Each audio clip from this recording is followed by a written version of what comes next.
Love is all we got, and opportunity is all we got to give. That the work requires celebration, and that a better tomorrow is only ever as far off as we allow it to be. How do you define yourself? By what you say or what you do?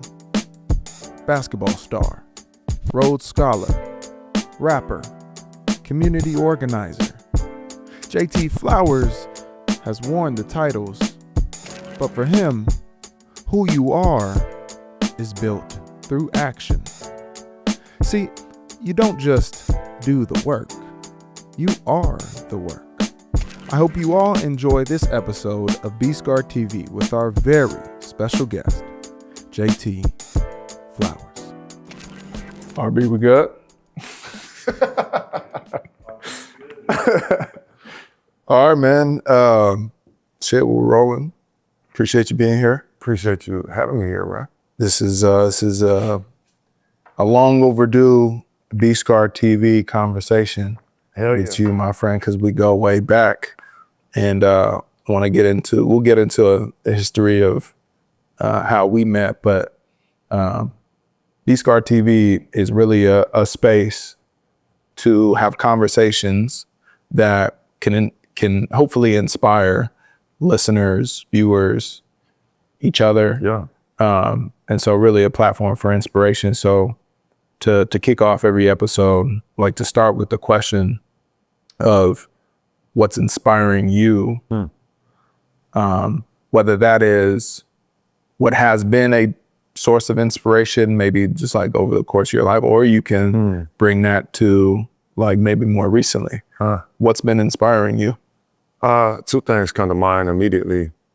The first is we recently had an event this summer.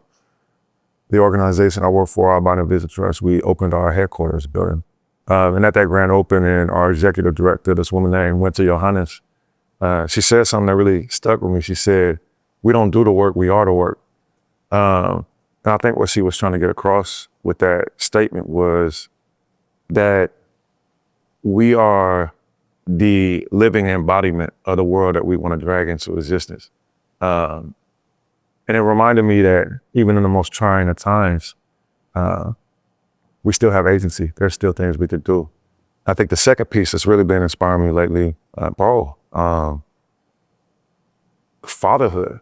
Having a son, really recently, that is, I don't think there's ever been a greater inspiration for me as a human being. I think it's the thing I've always looked forward to most of my life, but being able to bring him into this world in this moment feels like, to quote what Martin Luther King, a testament of hope, right? It's a stake in the ground that says the future's still worth fighting for. It forces you to zoom out of yourself and completely reframe and recontextualize everything around you, the work that we do, the conversations we have, the way we spend our time. Yeah. What about you, bro? What's going, man? It's been inspiring me, I think, consistency.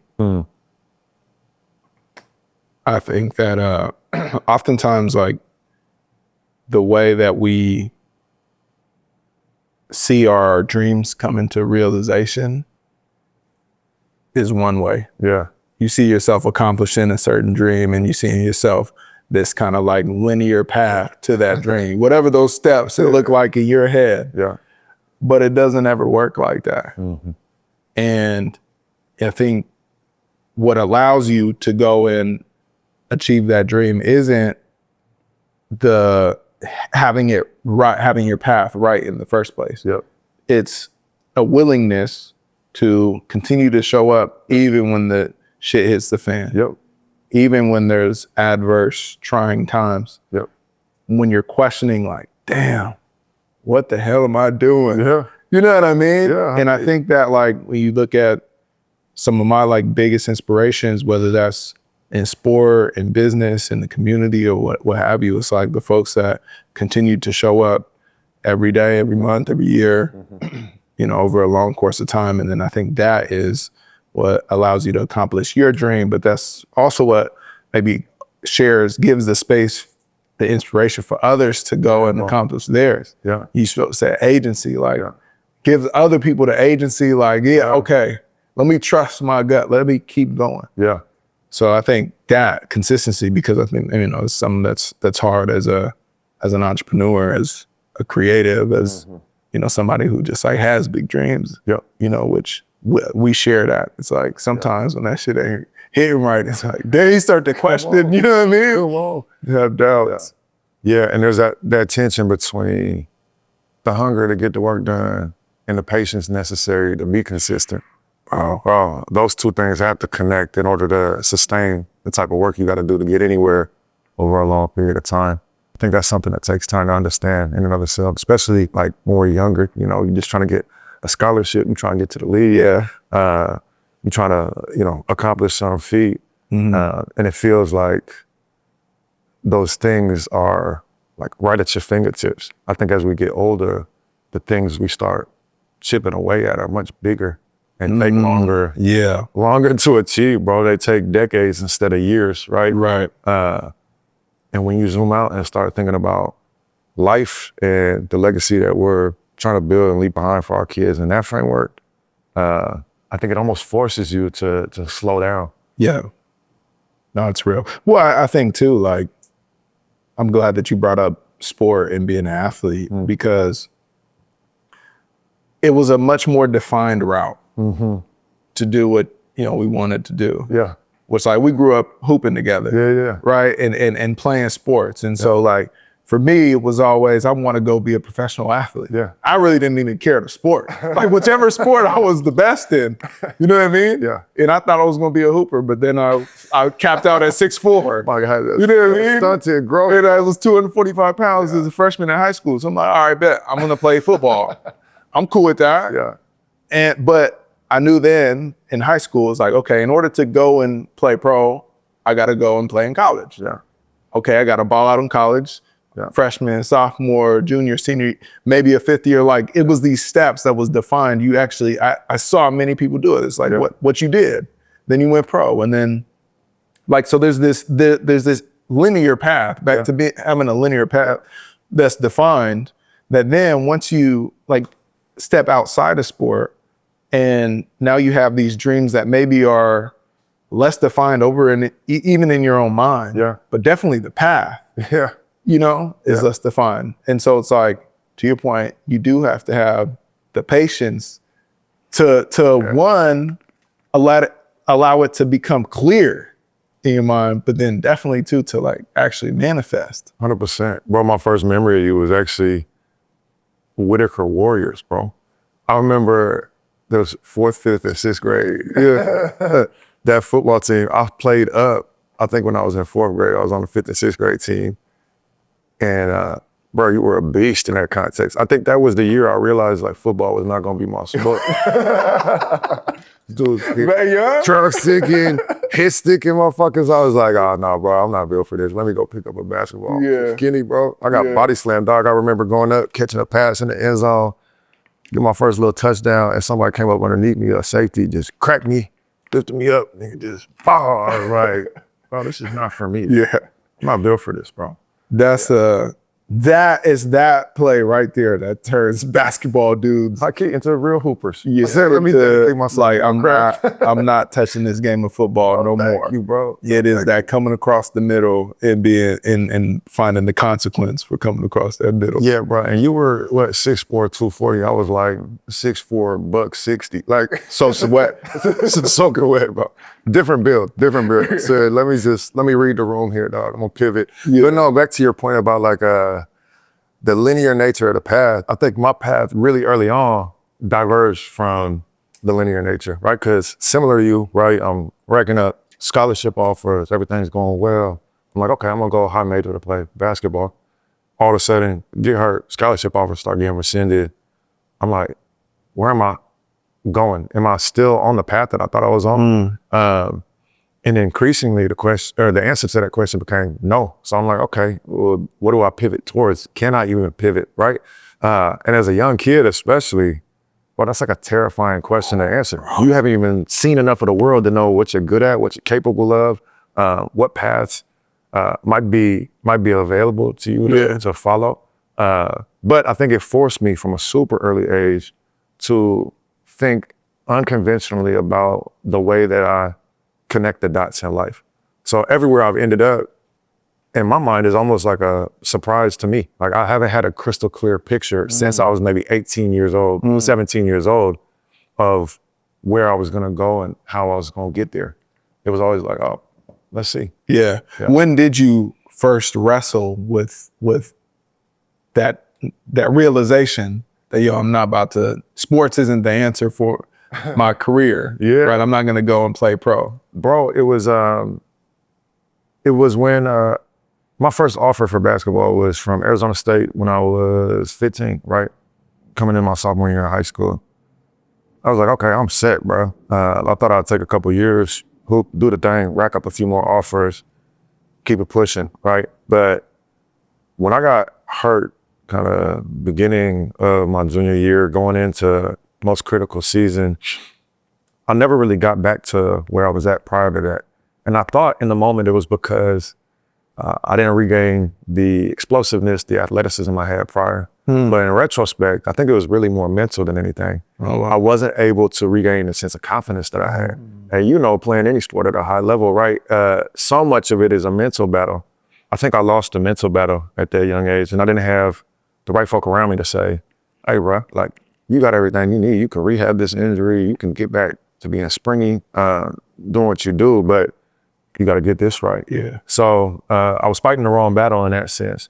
And in fighting the wrong battle, I lost the war, you know? So these scholarship offers start getting pulled off the table, right? ASU was like, ooh, I don't know if that spot's still there, right? Yeah. Schools that were recruiting me stopped recruiting me. And then I'm like, okay, well, where do I land? And I think it clicked for me super early, like, if my trajectory and my freedom, my ability to like make my way out of my situation in life is tied to my physical body, I'm probably setting myself up for a whole lot of risk and a whole lot of liability. But I didn't have an alternative to present until it kind of fell out the sky and into my lap, right? With a college coach calling me from New Haven, Connecticut. He said, hey, this is Matthew Kingsley with Yale University.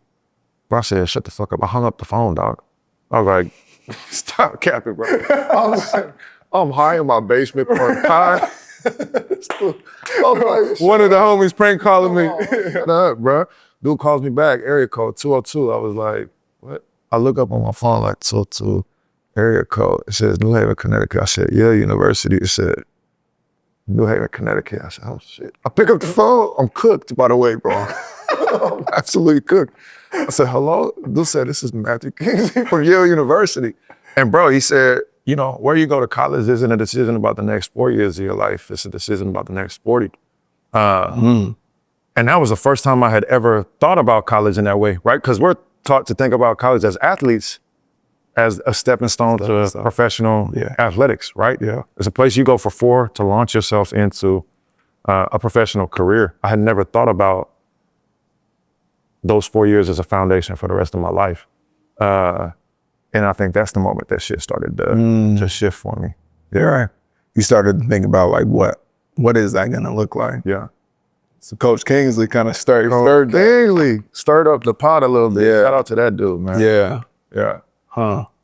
No, it's interesting to hear, man. And it's we had our Big Yard Academy over the summertime, which you pulled up to, and we have 30 middle school kids, and a lot of what we do is trying to empower them, equip them with the tools and resources and support and the mindset to go and pursue their dreams, right? Want them to feel empowered to do that. And hearing many of their dreams, it's like, I want to go be an NFL player. I want to go play in the NFL. Right. I want to play in the NBA. I want to do professional motocross. I want to, you know, it was hard. It was tight. The little homie Blue, he wanted to go to do motocross and that, like 4 bikes. But a lot of these kids, I'm, saying they want to play in the NFL. I'm like, got a ways to go. Yeah. And obviously, and from just the numbers, like it's highly unlikely.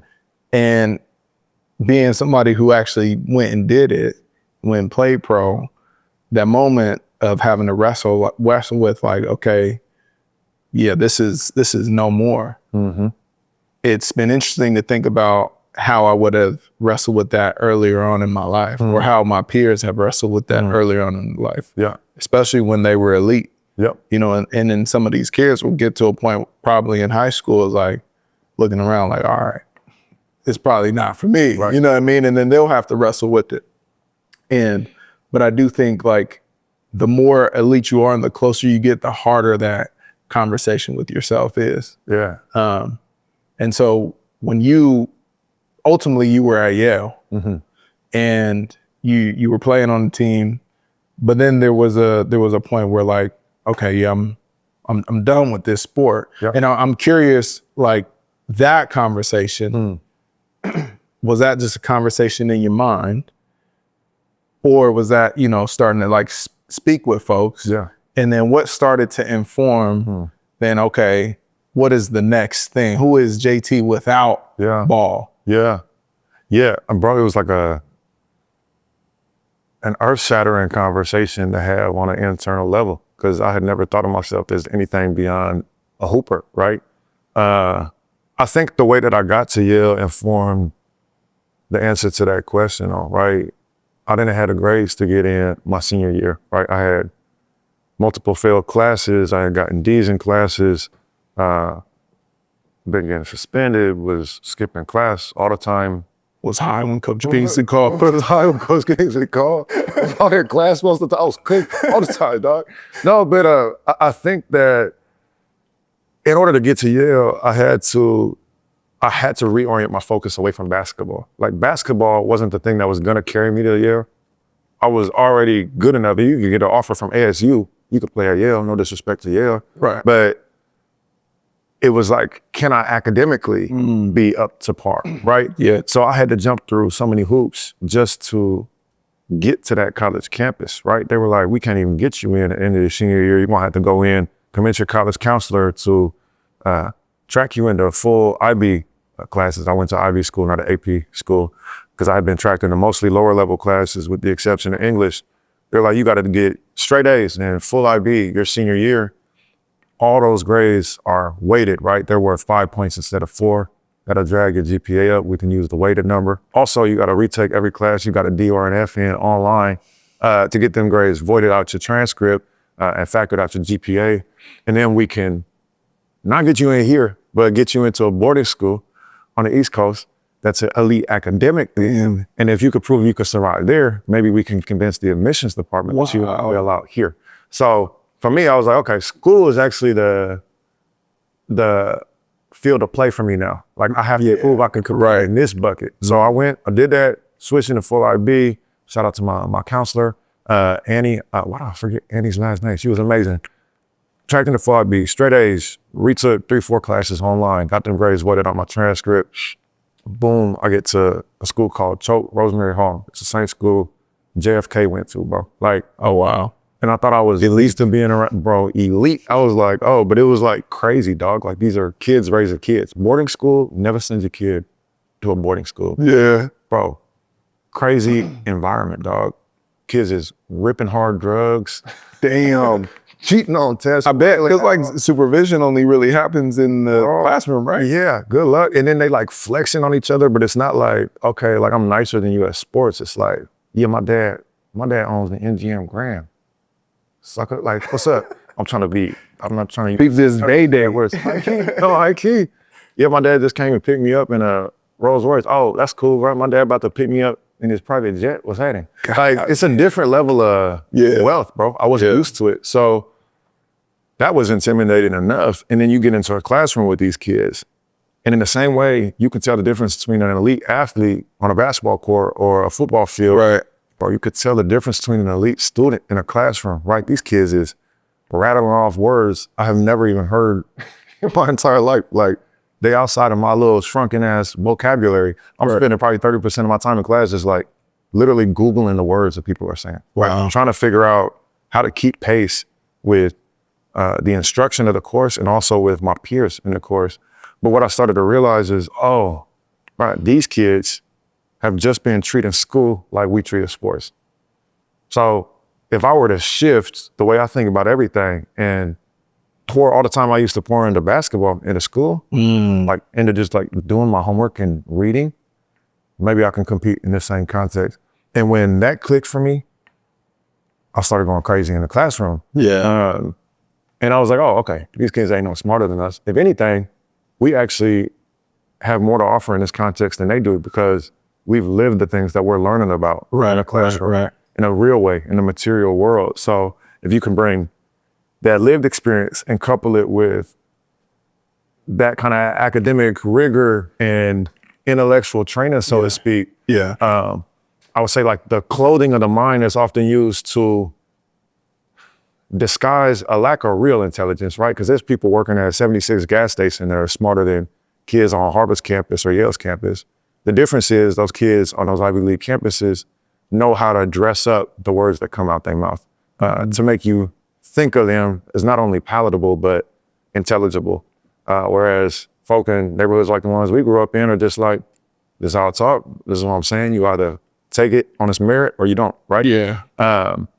So there's not that same performance of intelligence, so to speak. But once I started to learn the rules of the game, I was like, oh, bro, we can play this game too. So by the time I get to Yale, right, I've already kind of gone through the ringer of thinking about the battlefield differently. I'm not even thinking about hoop as like my path anymore. I'm like, okay, my path is school. When I get to that campus, mind you, athletes, and you know this, right? Haven't gone to Cal, haven't gone to Stanford. I'm not sure if it's the same on those campuses. I know a lot of Ivy League campuses, people see athletes as folk who like snuck their way into the school. Oh, for sure. Right? Okay, y'all are dumber than us. You didn't work as hard as we did, right? We're devalued intellectually. So immediately off rip, I was like, bro, I'm joining a poetry group.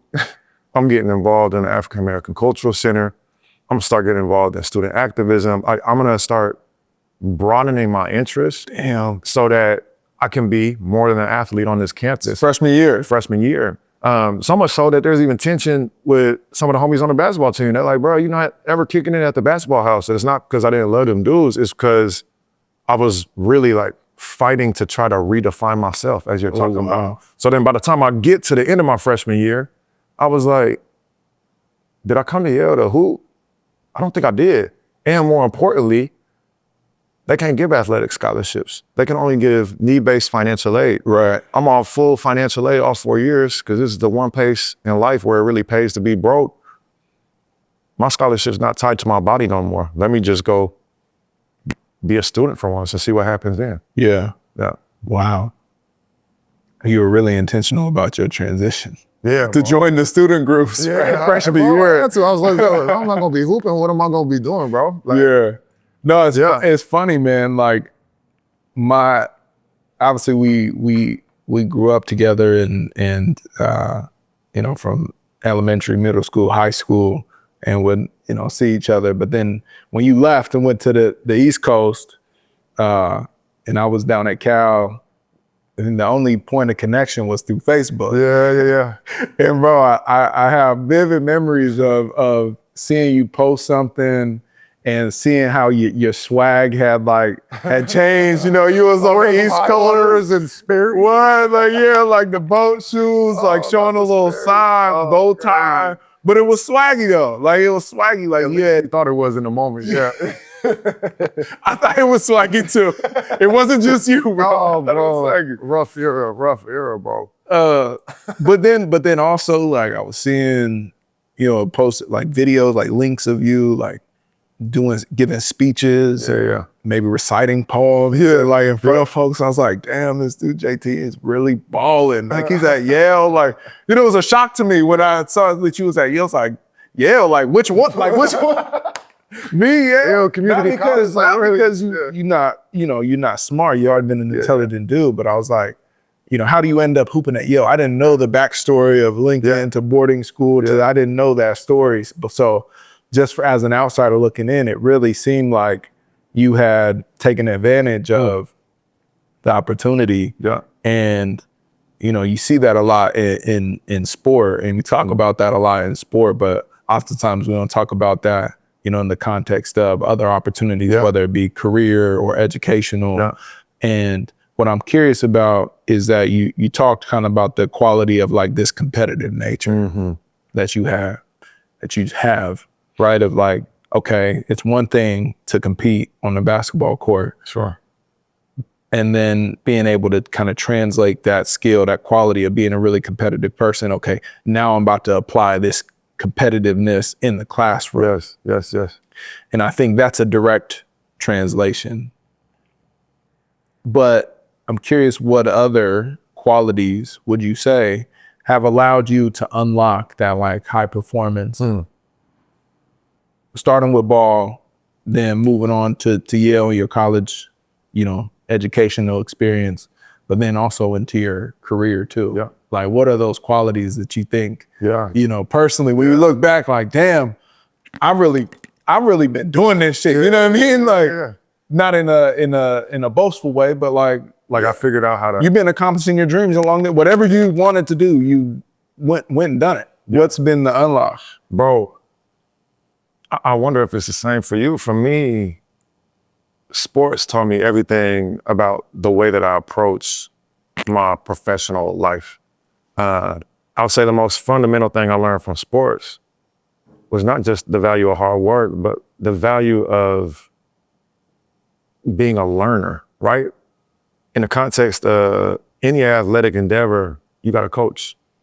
You have to humble yourself to the study of your craft, right? And we were lucky enough to be brought up around coaches in our different sports, right? That were not only knowledgeable about their craft, but like could break down and systematize the way you think about learning that craft, right? My high school coach is now the head coach of the Denver Nuggets, bro. Like David Adelman is a genius when it comes to talking about the game of basketball.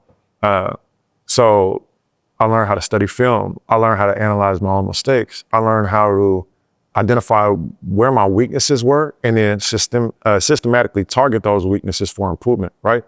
Those aren't things that you just avoid, right? You can't dribble with your left hand. You need to get in the gym and spend hours every day pounding the rock with your left hand, right? Like I apply that same type of approach to my career now, right? If I don't know anything about transportation policy, well, shit, I should probably grab some books. I should probably pull some folks aside. I should probably watch some documentaries and read some research papers. I should learn about the craft that I'm participating in and fill those gaps in an intentional way. So same exact system, learning, just different field. But I would say sports taught me that. Like school didn't teach me that. Right. Yeah. That's real. Yeah, that's real. So when you're now filling these like knowledge gaps, whether it be on a certain subject, whether it be about a certain industry, career, what have you, what are some of the mediums that you're using to fill those gaps? Anything I can get my hands on, like conversation with folks who are knowledgeable, right? Pulling somebody aside and saying, hey, you've been doing this for 20, 30 years. What am I missing, right? What is that? That's like an outreach, just, hey, can we grab a coffee? Yeah, can we go sit down and grab a coffee? Can I pop up on you at your office? Here's this event. Like, is there anything you think would be worth me attending to learn more about this, right? Can you point me to other folk who might be willing to share some of their time to help me get smart on this? Oh, hey, I had this idea. Can you poke holes in it and tell me what I'm missing? Like where, as I'm starting to feel like I'm getting my feet under me, where am I still falling short, right? It's film study of the mind, Same exact concept though. I got you. Yeah. I got you. So talking to people, obviously reading. Yeah, literature, all the good stuff, right? But podcasts, like I don't think there's any medium that is inapplicable. The first step is identifying where you're falling short. Yeah. And then being willing to approach that learning process with humility rather than with shame. Like, I think we have to do that as athletes, right? If your coach says, be like, your tackling form is off, you're not gonna be like, damn, I'm a bad football player. Right. We do that intellectually. Oh, bro, you don't know enough about X, or maybe you didn't say this or articulate this in a thoughtful way. People are like, damn, I'm not smart. Yeah. What? Or like you don't have you're not justified to coach me up on that. Yeah. I feel like there's the ego piece of like, I don't want to hear that. Not from you. Not for you, bro. Maybe for that guy, not for you. Yeah. Yeah, there's a weird sense of pride associated with it. But you see it in athletes too, right? There are some dudes like that, right? Even at the highest levels. And those dudes always have a ceiling. Yeah. They always have a ceiling. But if you're willing to learn, bro, Yeah. there are a few things that you can't come to learn how to do. That's fire. That's fire. I like that. The fit, let me set down first off this cut, immaculate. If Shani picked it out, shout out to Shani. I got this at a little thrift store out in the strip mall in Gresham. It says to the love of my life. Love that. These pants is from No Face Studios. These shoes I've had since I was like 17. I don't know what's going on here with the little wingtips. I got a little eyeglass chain that I turned into a pocket chain here. Hat, this is a Negro Leagues hat. All these teams was the original baseball teams before we were allowed to join the major league. Got little rings, I got my class ring here. This is from a brand called Angel 333. Found this at a little thrift store. Got this in London from the Camden Market. I got this one on place, what's that street, 23rd. When I was like 17, I've had this ring forever. It's a Kalama Chakra mantra. It's meant to ward off negative energy. It served me well. Just found that at a little thrift store, man. These are some prayer beads. Again, just good energy. And these are tassels. You're actually supposed to put these on like a cowboy hat. Every pocket in these pants, my lady put a little note in, bro. So let me see. So every single one of these, like right, there's a little note in here. So anytime I'm like, just getting a little hectic, boom, just walk open one of the pockets. Shout out my lady. She is the absolute best. I love that woman with everything I got. Every single pocket. Every single pocket, bro. She spent like hours. It surprised me one day I was at work. There's 64 pockets in these pants. She was out here cutting up pieces of paper and then stuff in every single pocket, bro. So you ain't never washing those pants.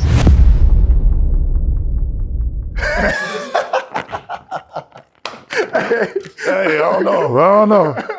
We talked a little bit about your creative side via like the poetry group. Yeah. And creative expression is something that, you know, when I think about you and who you are, creative expression of how you dress, you know, you always fitted creative expression from your music, which I feel like a lot of people aren't really privy to, like what you've done from a musical standpoint.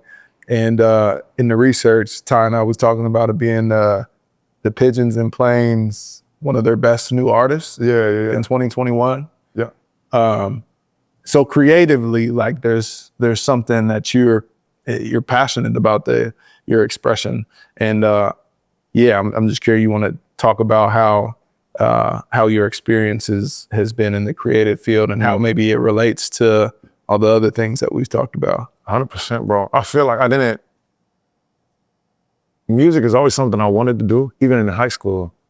First time I ever smoked, everybody was trying to go like, oh, hey, let's go to homecoming. Let's go to this dance. Let's go call up this group of girls, go hang out.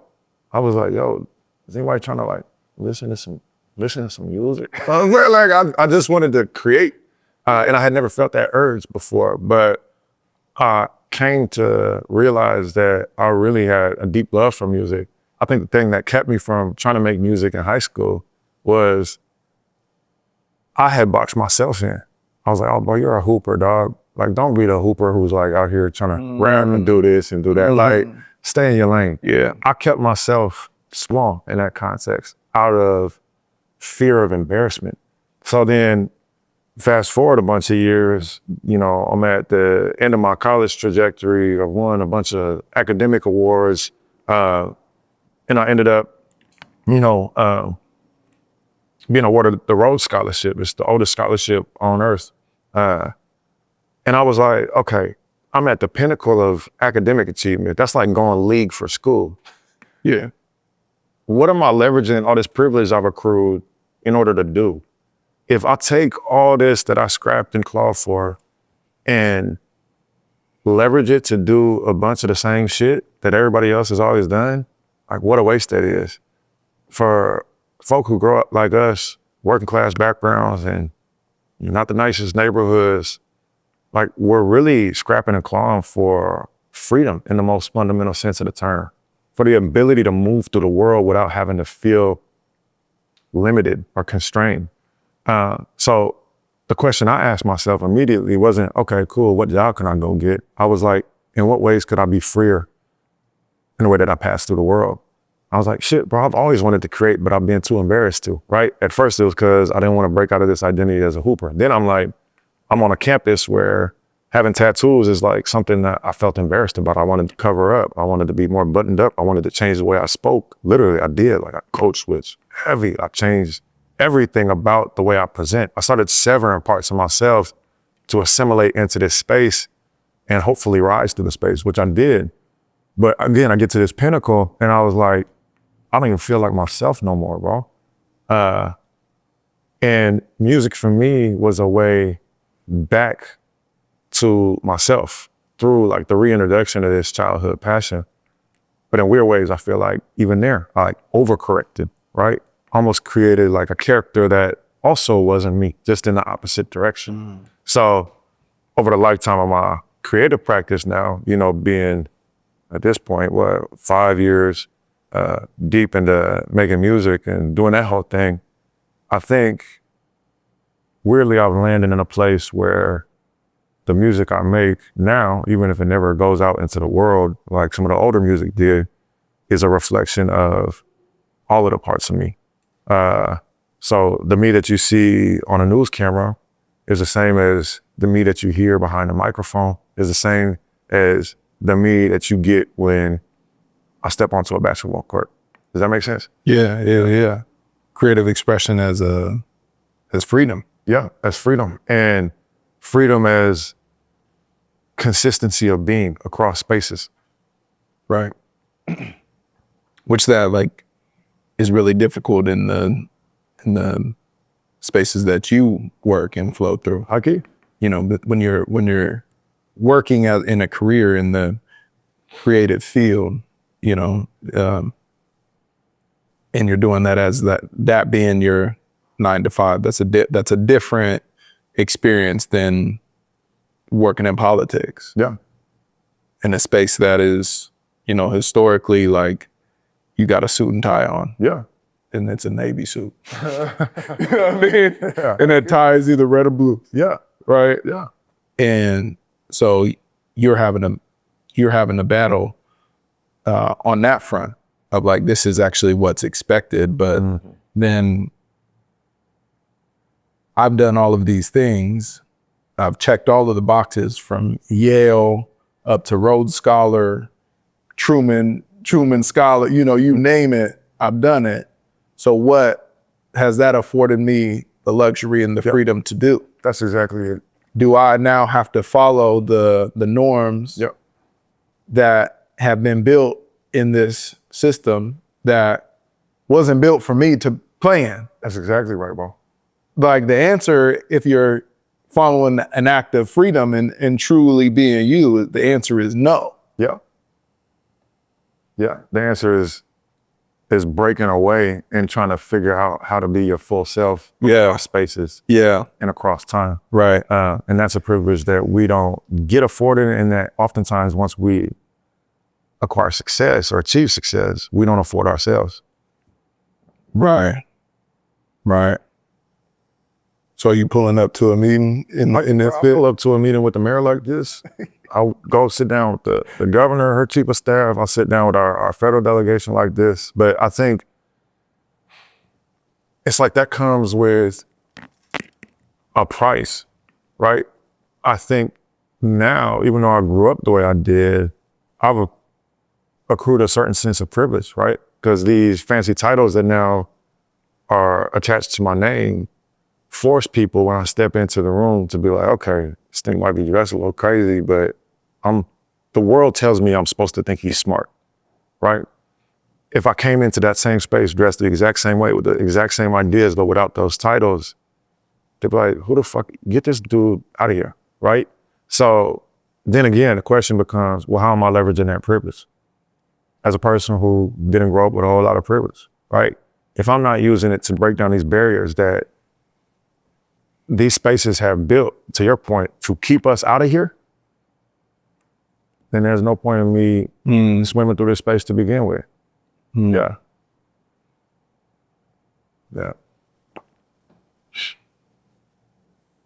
It is the work. It is the work, bro. Pulling up as your full self. Bruce Winter said, is the work. It is the work. You have to be the work rather than do the work. Be the work. Be the work, bro. Obviously, we're both born and raised here in Portland, but you didn't have to stay here, especially after all of the accolades and things that you have accomplished. Why Portland? Oh man, we from here, bro. I've always had this deep belief that the places that raise us turn us into the people we are, right? And I don't think that's a controversial or a profound thought in any way, shape, or form, but it does have implications in my mind, right? It means that the places we know and understand most intimately are the places that raised us. And in that sense, another extension of that same thought is the places where we can have the most impact are in the places that we were born and raised. I believe I'm just better suited to be of use to my people here than I would in a different city, different context where everything is brand new, where you're learning secondhand from other people's firsthand experience of what it's like to experience a particular thing in that place. Yeah, we don't have to do that here, right? We understand this place viscerally in every way, shape, or form. So for me, not only is my family situated here, not only are my roots here, but this is the place I believe in more profoundly than anywhere else on earth. Like I believe in the same way you do, right, in the potential of what this place could be. And I think that we as folks who've had the privilege of leaving here, right, have a responsibility to take everything that we've learned, all the game we've soaked up, and to bring that back here to help move the work along. I mean, that's what our parents have been doing for generations. That's what our ancestors have been doing for 70, 80 years, right? They've been scrapping, clawing, fighting so that we could have the opportunity to one day leave and then hopefully come back and continue to work, carry on the baton. Yeah, such an opportunity to build here in Portland. And I think, all of us here in this room are doing it in our own unique ways. Yeah. And I'm curious for you, I mean, you've touched on the work that you're doing with AVT, and obviously it's been incredible work. What's next for you, man? Like as you look towards big picture, continuing to build and grow and nurture the city, what's your path to doing that? Yeah, my first job out of college was working for our congressman, for Earl Blumenauer. And he held down this congressional seat for 26, 28 years. He was here for a long time, basically our entire lifetimes. And in working in that office, I learned this place from a different perspective, right?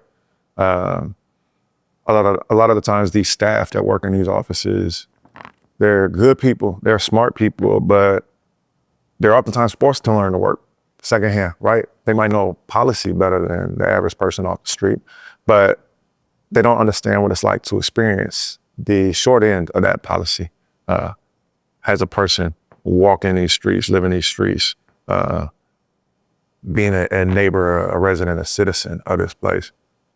For me, there was a long departure from politics. I was making music. I was living in the woods. Ended up coming back to the city to work at AVT. And in my mind, what I was stepping back into wasn't politics. It was this generational effort to rebuild the neighborhood that we were pushed out of, right? And over time, what that became is not just an effort to rebuild our little neighborhood here in Lower Albina, but to really fundamentally redefine a reimagined model of 21st century urban development, one where community is taken out of the passenger seat and we place ourselves in the driver's seat of dictating our own future. And when that clicked for me, I was like, oh Lord, the personal, the political, all of it intersects and comes to a head in this space. And what we build, how we build it, and who benefits from us having built it. And in my mind, as I started to progress through this space, right? I'm our director of government affairs. My job is to take this large scale, multi-decade vision and actualize it, advance it via policy and political strategy, I started to realize that there's a way to pass through the political space that doesn't have to feel disconnected, that can actually feel deeply rooted, and that can actually, again, position community in the position of agency rather than the position of consultation. Oh, these are these folks we talk to better understand how we serve them as folks who don't fundamentally understand what they're going through, right? We could completely invert that paradigm and flip it on its head. I'm not the most politically savvy dude. So first off, I would push back against this idea that you're not politically savvy. I think too often we think of ourselves that way, right? But bro, everything that you've done, the way that you've navigated your professional career, the way that you've leveraged professional sports to then translate capital and impact back in community, especially for young Black kids who are at this intersection of student and athlete. Right. The way that you're now branching off into the multimedia space as a creator, bro, that's all political. Politics is really just the business of organizing to advance a particular set of issues, right? Sure. I would say you're deeply knowledgeable, super well respected, super strategic, and in that sense, super political, right? Yeah. You might not be involved in politics proper, but yeah, I would say everything you do is political and everything that all of us do is political. that's a good point. You know, you not only have you accomplished these incredible feats, you've been very open with sharing how you've done it, you know, giving the game. Yeah. And you're incredibly supportive to the community. You know what I mean? You show up to the events, you know, you're there, you know, always with a smile and a shake and a hug for folks. Yeah. And so I give you your flowers there, man, because I feel like it would be easy for you to, you know, that like being that better than or higher than, or you know what I mean? Yeah. But you're not that way, bro. And so I love what you've done so far. Can't wait to see what you do. Where you get to see. Cheers, man. Cheers, my brother. Till next time. Till next time, man. Appreciate you, man. Yes, sir. All right, y'all. Peace. Leave us a review. Drop a comment. What do you want to see? What do you want to hear? Who do you want to hear from? We would love to hear from you.